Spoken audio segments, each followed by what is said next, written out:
Hello, જય માતાજી. સ્વાગત છે તમારું અમારી રસોઈની ચેનલમાં. તો આજે આપણે બનાવવાના છીએ મોમોજ. મોમોજ માટે લીધું છે મેં મેંદાનો લોટ 1 વાટકી, એમાં થોડો ઘઉંનો નાખ્યો છે, પછી આ ગાજર, લીલી ડુંગળી, આ કોબી, આ ફુલાવર લીધું છે, આ આદુ, લસણ અને મરચાં, એ 3 વસ્તુ લીધું છે. અને આનો આપણે પૂરી જેવો લોટ બાંધવાનો છે, તે હું તમને આગળ બતાવીશ. તો ચાલો આપણે હવે આ બધાને ક્રશ કરી નાખશું આવી રીતે શાકભાજીને.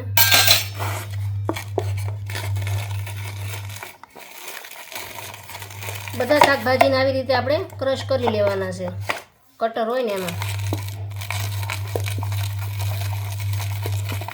મેં અડધા પડધા કરી નાખ્યા છે, કેમ કે વિડીયો બહુ લાંબો થઈ જાય, એટલે અડધા શાકભાજી મેં ક્રશ કરી નાખ્યા છે. હવે ગાજર અને ડુંગળી બાકી છે. આપણે બધું ચોપ કરી નાખ્યું છે, ક્રશ કરી નાખ્યું છે બધું શાકભાજી. હવે એને આપણે વઘારવાનું છે. મેં તવલું ક્યારનું મૂકી દીધું છે તપવા, એમાં આપણે નાખી દઈશું. તેલ બહુ ઝાઝું નાખવાનું નથી.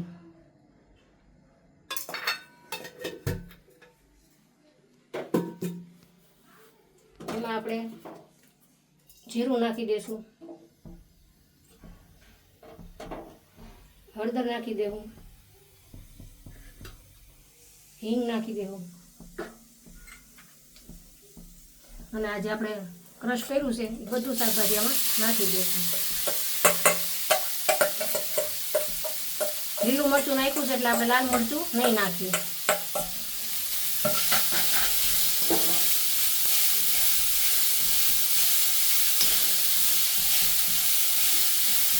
ફાસ્ટ ગેસ છે આપણે એને બધું હલાવી લઈશું.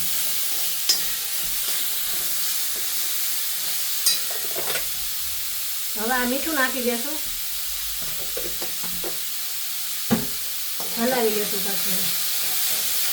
એને સાવ આપણે પકવવા નથી જવાનું, કેમ કે હજી આપણે એને મોમોઝને સ્ટીમ કરવાના છે, એટલે એમાં પણ હજી આ બધું શાકભાજી બફાઈ જશે. એટલે આપણે જેવા તેવો જેનો વઘાર કરવાનો છે, અને બફાવા નથી દેવાનું.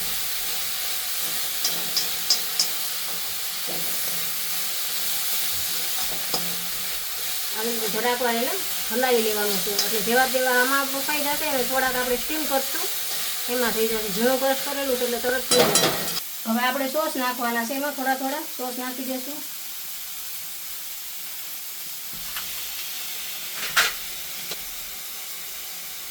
થોડો આપણે નાખી દઈશું સોસ.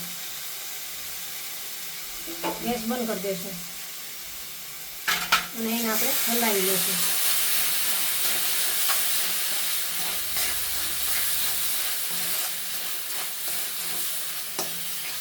આ આપણું થઈ ગયું છે રેડી. અંદરનો જે મસાલો ભરવાનો છે એ થઈ ગયું છે તૈયાર. હવે ગેસ આપણે બંધ કરી દીધો, ઘડી તેને આમને રહેવા દઈશું ઢાંકીને. આ આપણે લોટ બાંધી લીધો છે, જે મેં તમને કીધું એમ પૂરીનો બાંધીને એવી રીતે આપણે બાંધી લેવાનો છે. તમે જોઈ શકો છો આવી રીતે. હવે આપણે મોમોઝ બનાવશું. નાની નાની પૂરી બનાવવાની છે, એટલે આપણે નાના નાના લુવા લેશું.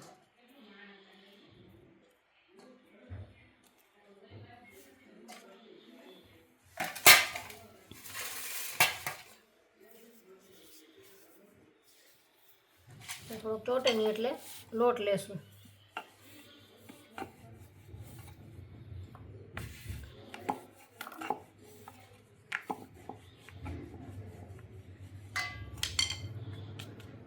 એમાં આપણે ભરી દઈશું. આવી રીતનું ઝાઝું આપણે ભરવાનું છે એમાં. પછી એને આપણે આવી રીતે લઈ લેશું.